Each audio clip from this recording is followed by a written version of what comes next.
Good afternoon. Welcome to this RCSV at School of Optometry 45th Anniversary Joint Research Seminar. I'm Alan, School of Optometry faculty. Today, we are happy to have our good friend, Professor Ben Thompson, here with us.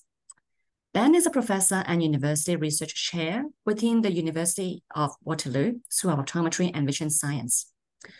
He is also the CEO and scientific director of the Center for Eye and Vision Research, CIVA, in Hong Kong Science Park, a collaborative initiative between the Hong Kong Polytechnic University and the University of Waterloo, funded by the Hong Kong government in the Hong Kong initiative. Ben's research interests include human visual rehabilitation and neuroplasticity. He has a particular interest in harnessing neuroplasticity for vision rehabilitation. His research has led to the development of binocular treatments for amblyopia and a new field exploring the non-invasive brain stimulation techniques for the treatment of amblyopia in adulthood. Today, Ben will share with us some of his research findings on new amblyopia treatments so that we can apply to benefit our amblyopic patients in clinic. Without further ado, I'll pass the time to Ben for his sharing. Ben, all to you now. Thank you very much, Alan. And thank you very much for joining, everybody. It's a real pleasure to have the opportunity to speak to you today.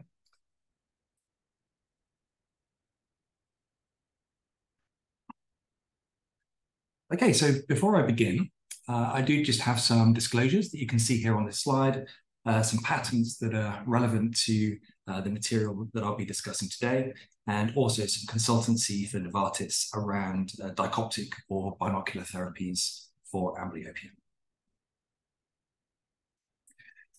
So before we get started on new approaches to amblyopia therapy, I thought I'd ask the question, why do we need new approaches? We know from randomized clinical trials that patching and spectacle correction are very effective at recovering visual acuity in the amblyopic eye of pediatric patients. However, as we know, there are some issues with these treatment approaches.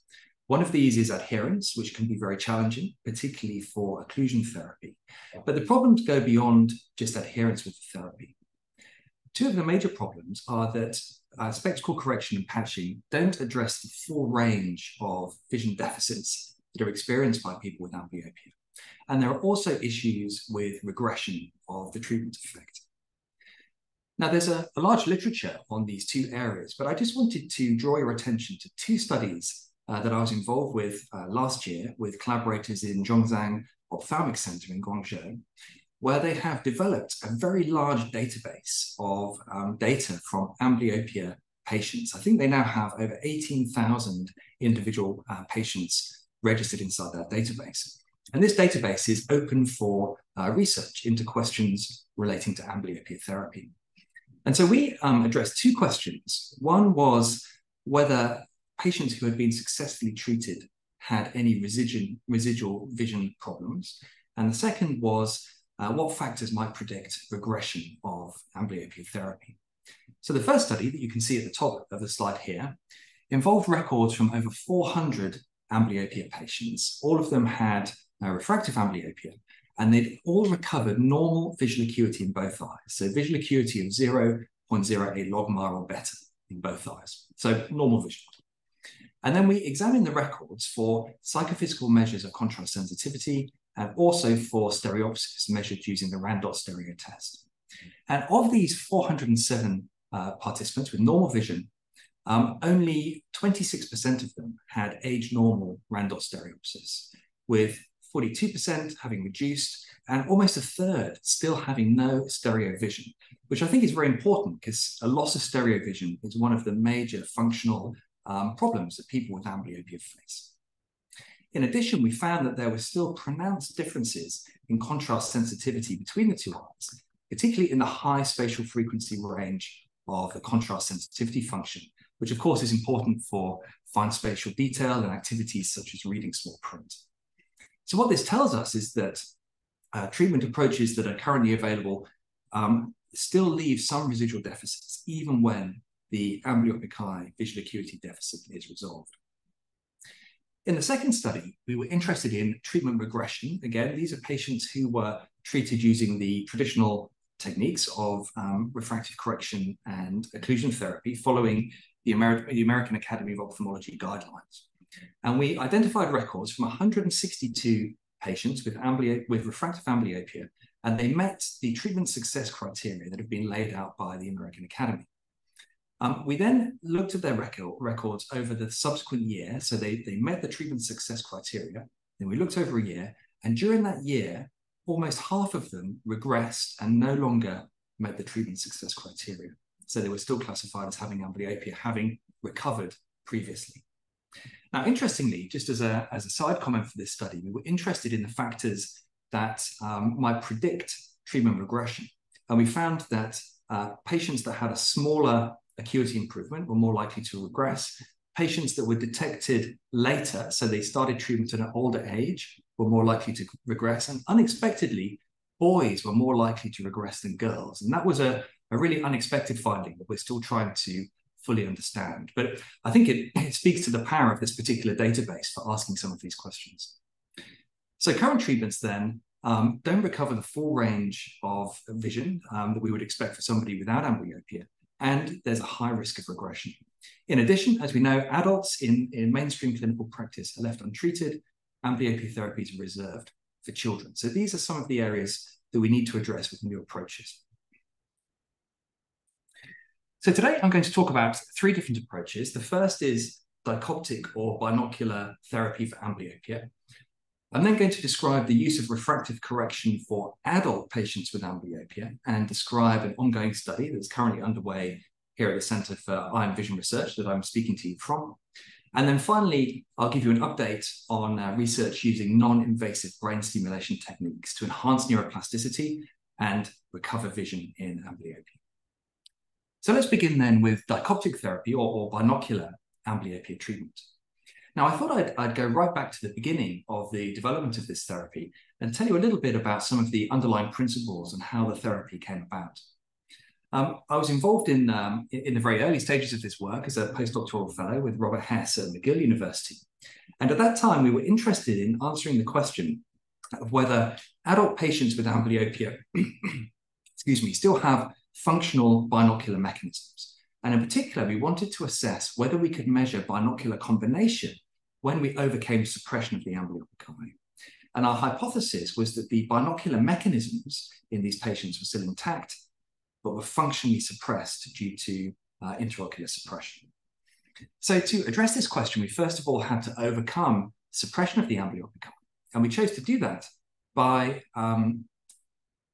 varying the contrast of images that we showed to the 2 eyes. And this schematic just gives you the general idea. So imagine we show the vertical bar here to the fellow eye and the horizontal bar to the amblyoptic eye. In the extreme case of suppression, all the person would see is the image we present to their fellow eye. And the question was, could we sufficiently imbalance contrast between the 2 eyes where we favor the amblyoptic eye to such an extent that we overcome suppression and allow for binocular combination of visual information? So the way that we addressed this question was to modify a common psychophysical stimulus called a random dot kinematogram. And this stimulus is made up of 2 populations of moving dots, a signal population that all move in the same direction. And I hope that this video is working for you over Zoom. If not, what I'm showing to you is a field of dots all moving upwards. That's one population. And the second population are noise dots that all move in random directions. Now, the observer's task on each trial is to identify the direction of the signal dots. And when the signal and noise dots are combined, they interact, and the presence of the noise dots makes it more difficult to identify the direction of the signal dots. And we can vary the signal to noise ratio within the stimulus in order to measure what's called a motion coherence threshold. Now, our manipulation was to show the signal dots to one eye and the noise dots to the other eye. Now, in somebody without amblyopia or intraocular suppression, it doesn't matter which eye see the signal and which eye sees the noise, task performance remains the same because the brain weights information from the 2 eyes more or less equally. But in somebody with intraocular suppression, it really does matter which eye sees signal, which eye sees noise. In the extreme case, if the noise is shown to the suppressed eye, all the person sees is signal and the task is trivial. On the other hand, if the signal is presented to the suppressed eye, all the person sees is noise and the task is impossible. What we wanted to know is whether we could alter the contrast of the images between the 2 eyes in people with amblyopia and measure motion coherence thresholds that weren't at 100% correct and weren't a chance, but were somewhere in the middle, indicating normal binocular combination. Now, we found that that was the case, and we found that the amount of contrast offset between the two eyes that was required to achieve normal binocular combination varied across participants and correlated with clinical factors such as visual acuity in the amblyopic eye. But the point that I want to make for today's talk is to highlight a serendipitous finding. We found that the more we exposed patients to images that they could combine between their two eyes, the less contrast difference was required for normal binocular combination. And some of our participants spontaneously reported improvements in visual acuity and stereopsis after having completed a series of these measurements over time. So this led to the idea that perhaps we could use this contrast balancing technique to train and recover binocular visual function in patients with amblyopia. And all of our study participants were adults who, again, traditionally would be considered untreatable. So we conducted a series of studies using these types of stimuli and indeed found that as we exposed people over time to these images, their binocular vision improved and the amount of contrast difference required between their two eyes also improved. And so to move this forward, we modified this approach into a video game. This was our very first prototype. Obviously, the video game here is Tetris, and participants view the video game through red-green glasses. And the Tetris blocks are shown to two separate eyes. So the high contrast blocks falling down the screen are shown to the amblyopic eye. The low contrast blocks at the bottom are shown to the fellow eye. And there are some blocks at the very bottom that are shown to both eyes to aid fusion. We set the contrast difference between the blocks individually for each patient. And as they successfully play the game, we can gradually reduce that contrast difference. Now, critically, it's not possible to play this game if you're only using one eye, because neither eye has all the information that's required to play. And since this original Tetris game, there are now a broad variety of different video games that have been developed. The big video game company Ubisoft, for example, has become involved in this area and has developed contrast rebalanced video games. There are also contrast rebalanced movies available where some parts of the movie are shown to one eye and some parts to the other eye with the contrast balancing approach. So with this particular prototype game, we found really encouraging results. This was one of our first studies using this game, and we compared the binocular or dichoptic condition where we split the blocks between the two eyes with the contrast balancing to simply covering the fellow eye and asking patients to play the Tetris game just with their amblyopic eye, with all of the blocks shown to the amblyopic eye. So the binocular learning is the blocks split between the eyes, and the monocular learning is just using the amblyoptic eye to play the game. We had two groups at baseline. This is post-training. And then for the monocular group, we crossed them over to the binocular learning for a second session. This was 5 days of treatment. This is visual acuity. And you can see in the binocular case, acuity improves quite dramatically in these adult patients, whereas for the monocular condition, there's only a small change. And similarly for stereo, this is log threshold with smaller values being better stereo. You can see much larger improvements in the binocular or dichoptic condition compared to the monocular condition. So this was really our proof of concept study to assess this approach. And it did seem that we could generate these quite pronounced treatment approaches, effects in a short time in adult patients. So then over time, we conducted a range of different studies, and other groups internationally also conducted these studies.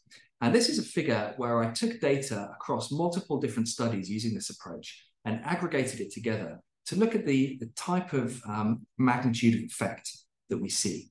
So this is visual acuity in the amblyopic eye before a dichoptic treatment, and this is the visual acuity afterwards. Anything above this solid line here is an improvement, and each of these dashed lines is one logMAR line on a regular eye chart. And you can see that there's quite a clustering of individual participants here that sit around the 1 to 2 logMAR line improvement. The mean improvement is 0.24. Obviously, there are some extreme cases up here as well. But on average, it seems that maybe 1 to 2 lines improvement seems to be on balance where most people sit. And we don't see any systematic differences between people with an isometropic, strabismic, or mixed amblyopia. Or I will say that in these studies, if people had a strabismus, it was relatively small because we had to realign the images to fit on the screen to get the dichoptic effect. So promising results.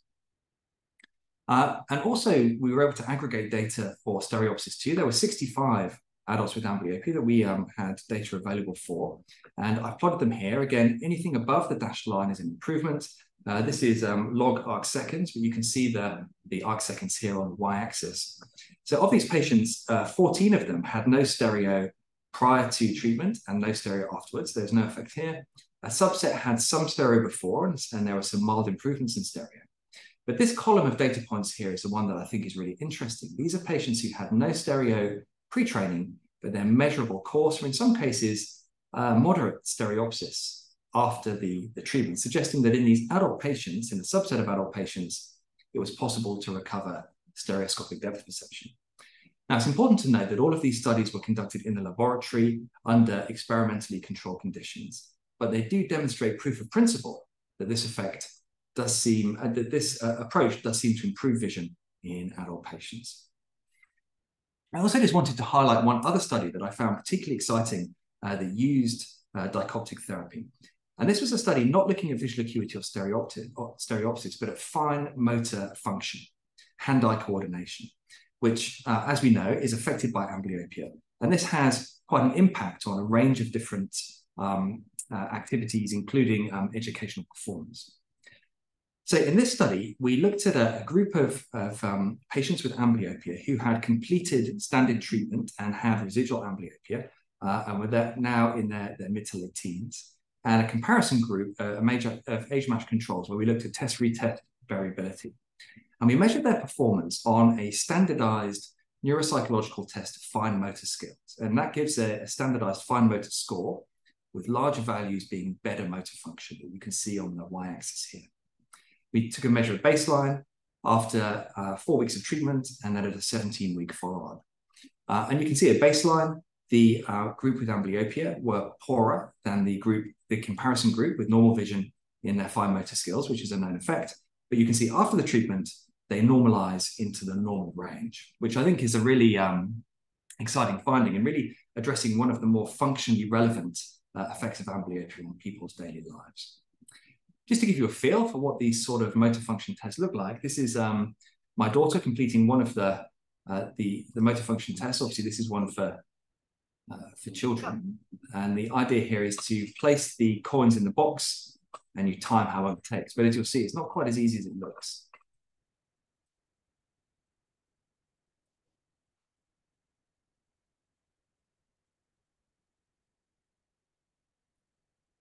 And in the amblyopia research area at the moment, there's more emphasis being placed on these kind of real-world tasks for clinical trial outcomes to try and understand how the treatment might actually affect day-to-day living for amblyopia participants.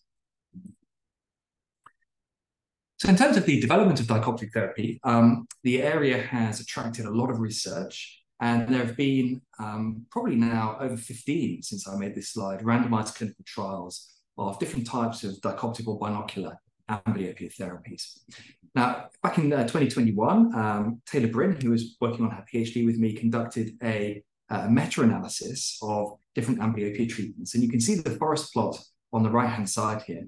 We compared all these different treatments to 2 to 5 hours of patching. That was our baseline conditions. That's our 0 point here.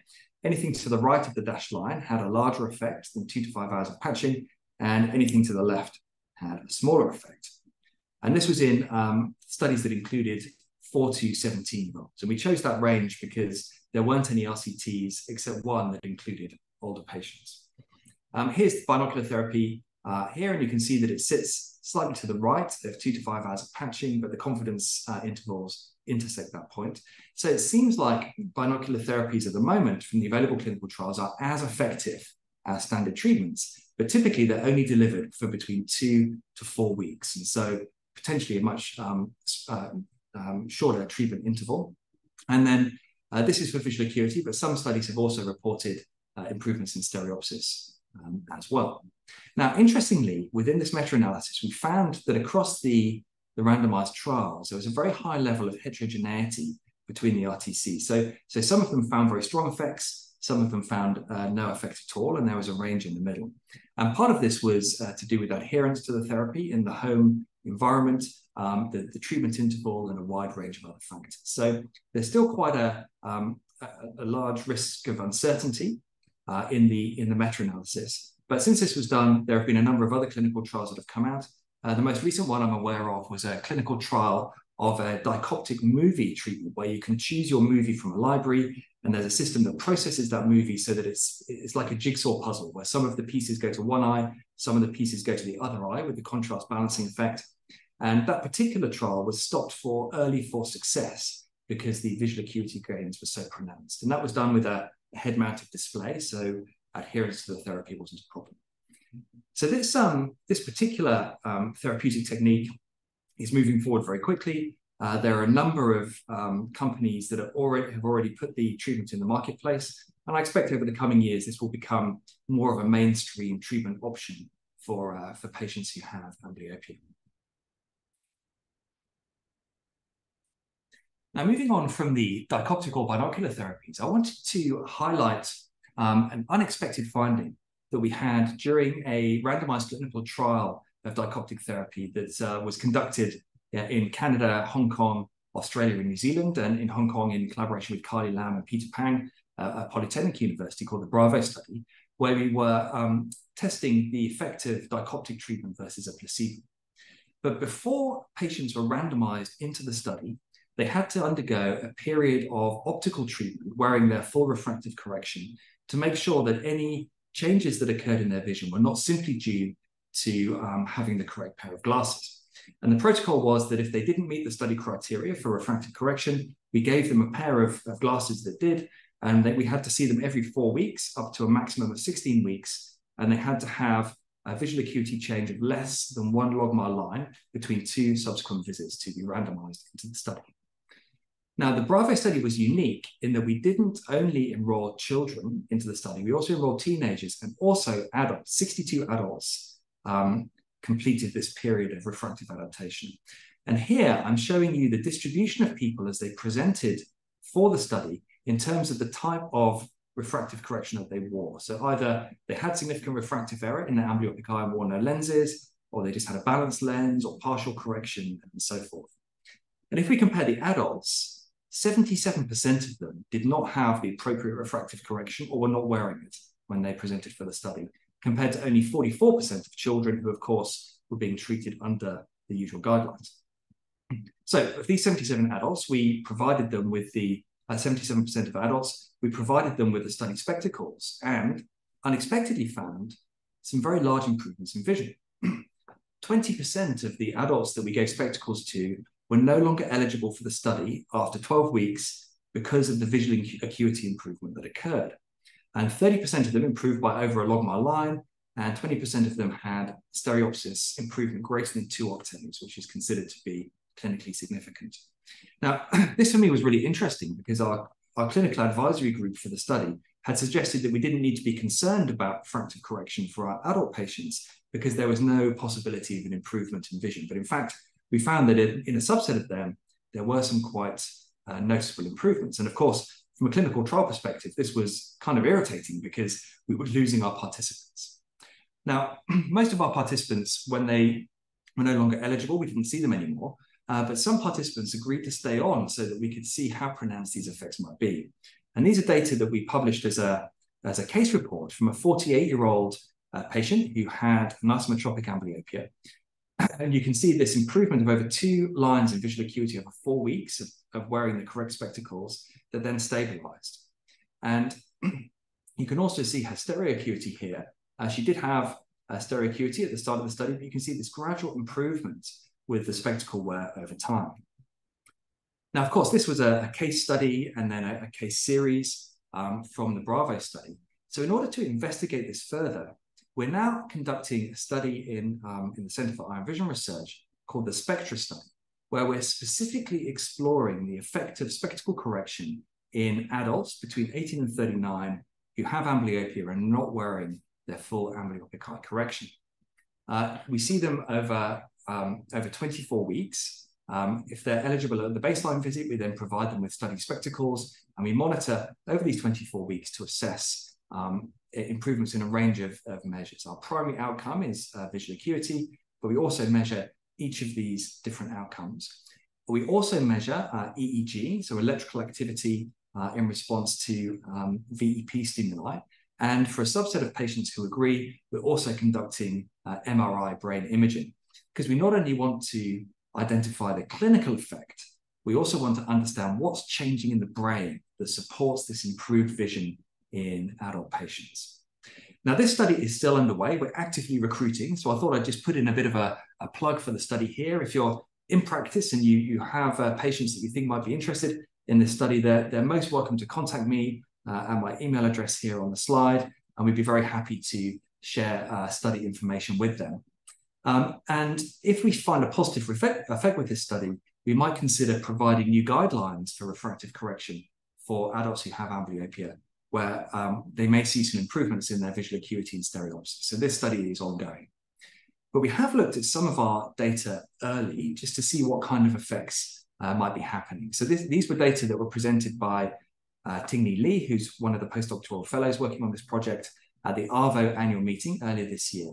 And these are our VEP results for 6 adults with amblyopia who'd completed up to 12 weeks of the study and 7 age-matched controls. And what we're looking at here is the VEP response here that you can see very clearly at baseline, this line here, and then at 12 weeks, which is the line just above. And so you can see for the amblyopic eye, there's an increase in the VEP amplitude, suggesting that the brain is having a stronger response to stimuli shown to the amblyopic eye. Now, interestingly, we see the same thing in the fellow eye. So the VEP amplitude is getting bigger, but the difference between the two eyes is remaining the same. And that's a result that I didn't expect to see. So we're interested to see if that pans out with a larger study group. And you can see very stable VEP responses as we would expect at baseline and 12 weeks in our control group. So some early data indicating that spectacles are having an effect. And this is an ongoing study that hopefully will lead to new guidelines for the treatment of adults with amblyopia.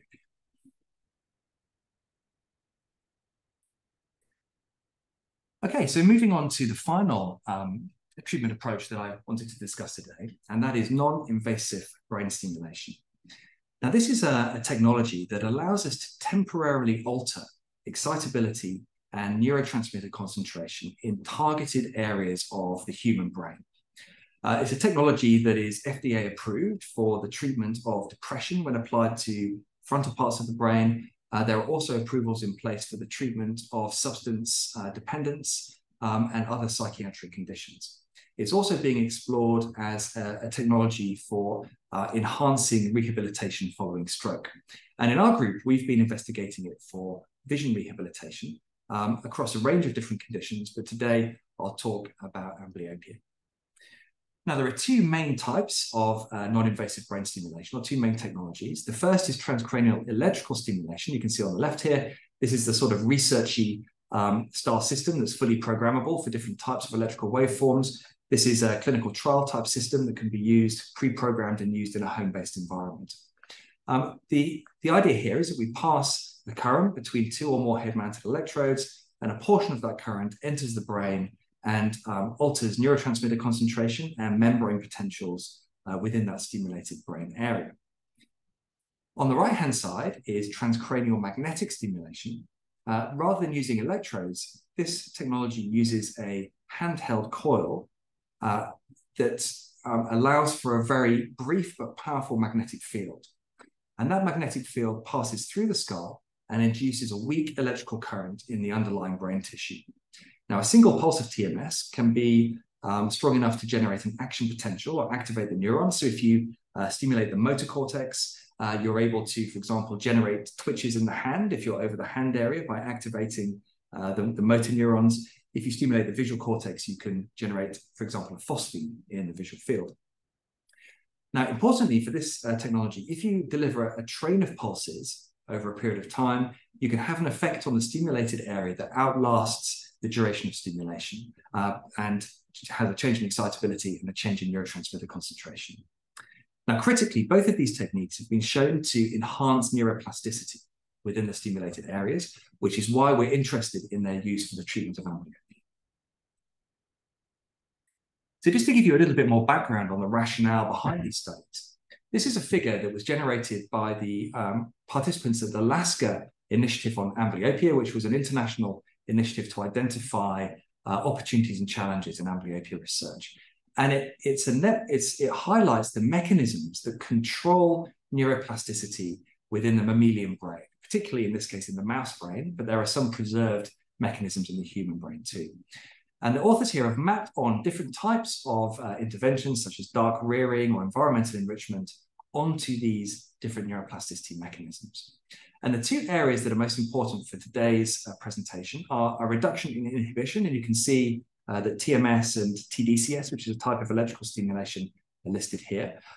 These interventions are known to reduce the concentration of the inhibitory neurotransmitter GABA and therefore enhance neuroplasticity. And also activation of neuromodulatory systems. We now know that both electrical and magnetic stimulation alter acetylcholine and serotonergic transmission, which also can enhance neuroplasticity within the visual cortex.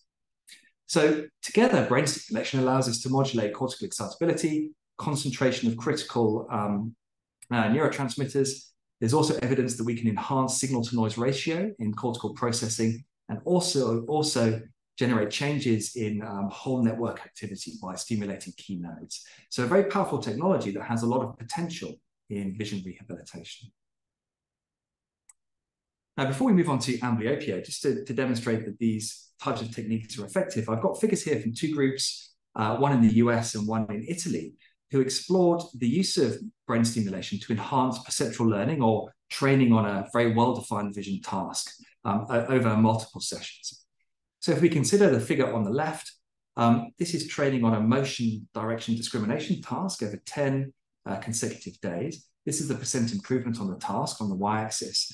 And there were three groups, one that received TRNS, which is a type of electrical stimulation delivered to the visual cortex, a control group, and then a different type of electrical stimulation also delivered to the visual cortex.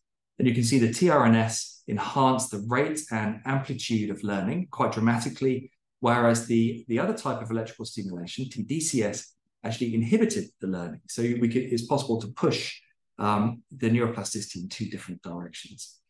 This group, as part of this paper back in 2019, also reported data from a small number of patients with hemianopia, where they'd used the same training technique and provided some preliminary data suggesting that TRNS was also effective for that group, which I think is a really interesting result that requires further follow-up. And on the right-hand side here, just a very similar effect, training on an orientation task, in this case over 6 sessions with TRNS, the same technique as here, enhancing the rate and the amplitude of learning. So in normal vision, there are very clear effects of brain stimulation on visual cortex plasticity. So how about amblyopia? Well, within my group, we've been investigating this question for over 10 years now, and we've used a range of different technologies, psychophysics, we've used EEG, structural and functional MRI to explore these techniques. And overall, the results do look promising in that brain stimulation does seem to modulate visual function in amblyopia. And all of these studies were conducted with adult patients.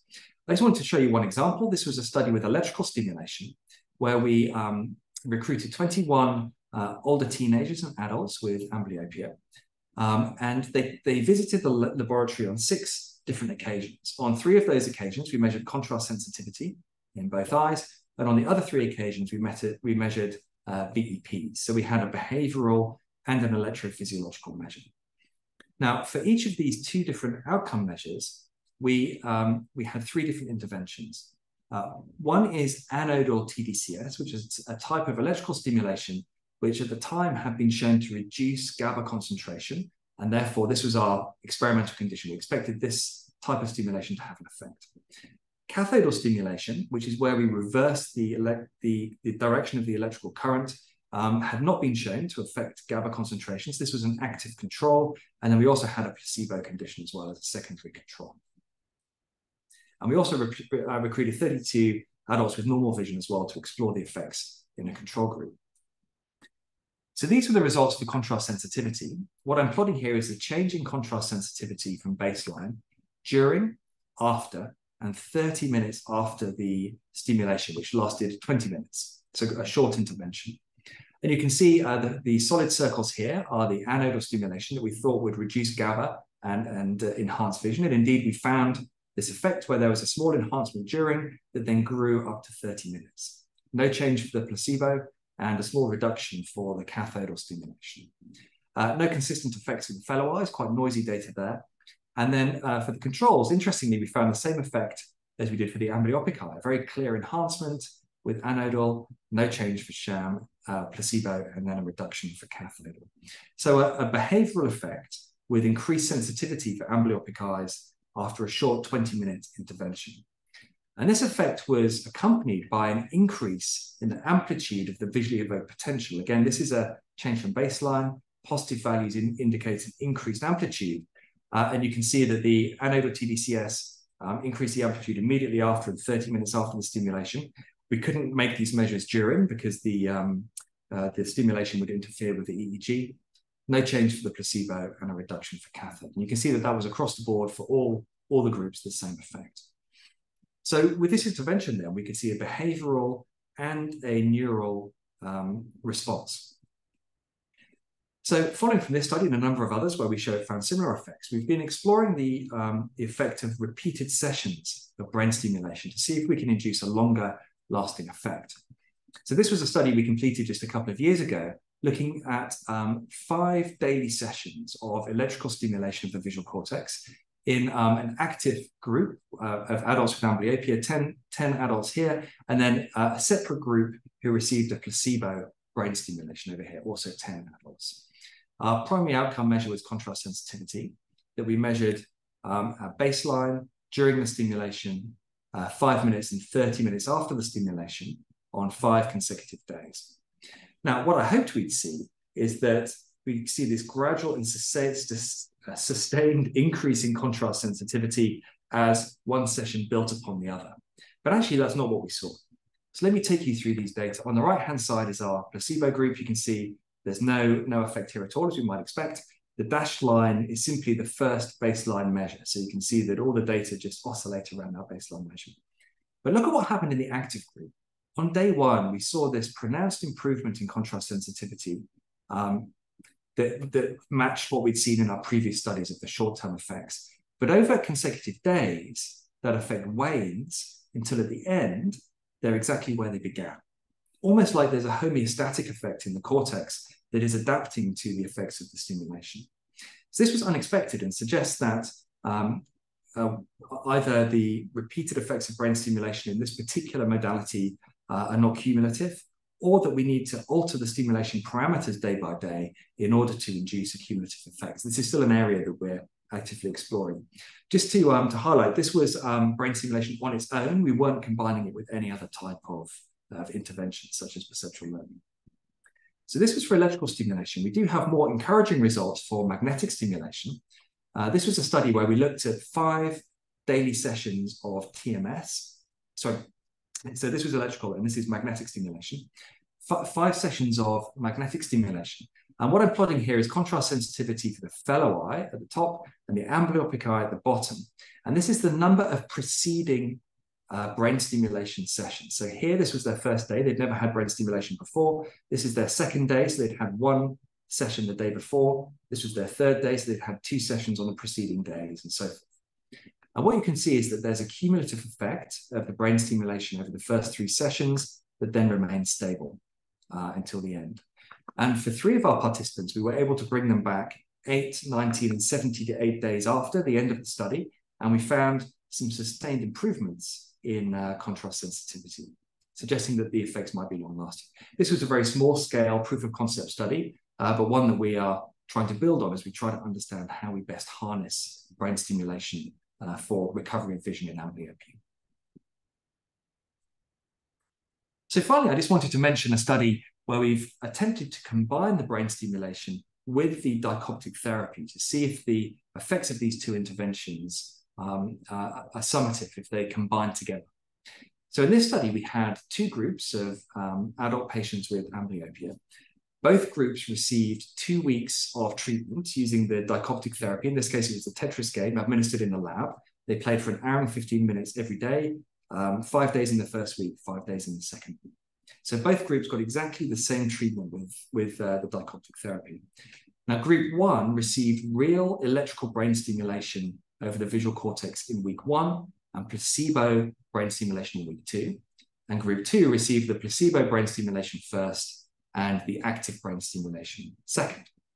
And what we wanted to know is whether there would be greater improvements when the two treatments were combined than when it was just the dioptic therapy on its own.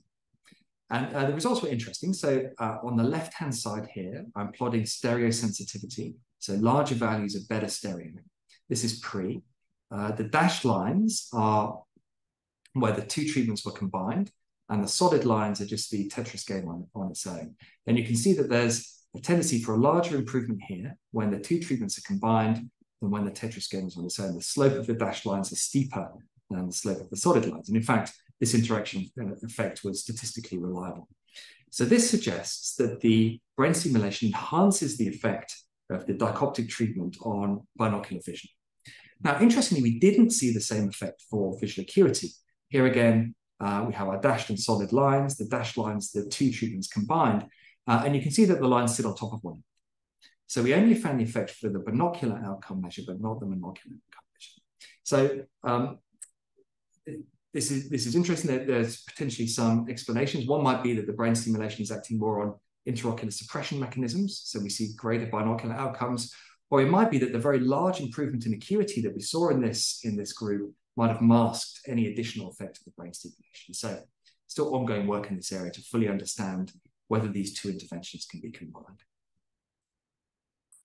So to conclude, dioptic treatments are now becoming available commercially. I know that in PolyU, they've had one of these dioptic treatments available for patients, and this is also true internationally. I expect that these treatments will continue to be developed and will become part of the mainstream of amblyopia therapy over the coming years.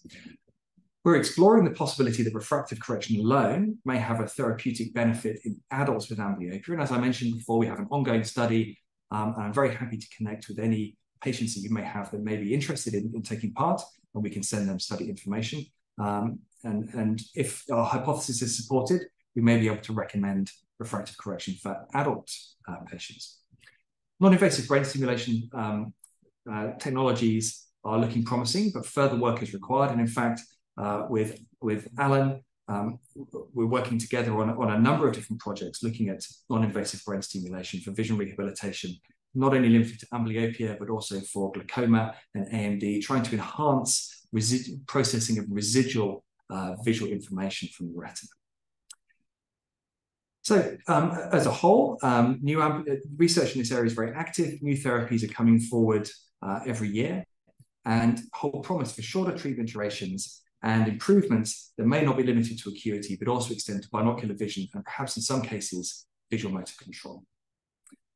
So I'd like to thank you very, very much for your attention and acknowledge my collaborators here in Hong Kong and China and Canada, New Zealand and Australia, and also the funders for the research that I've described today. Thank you.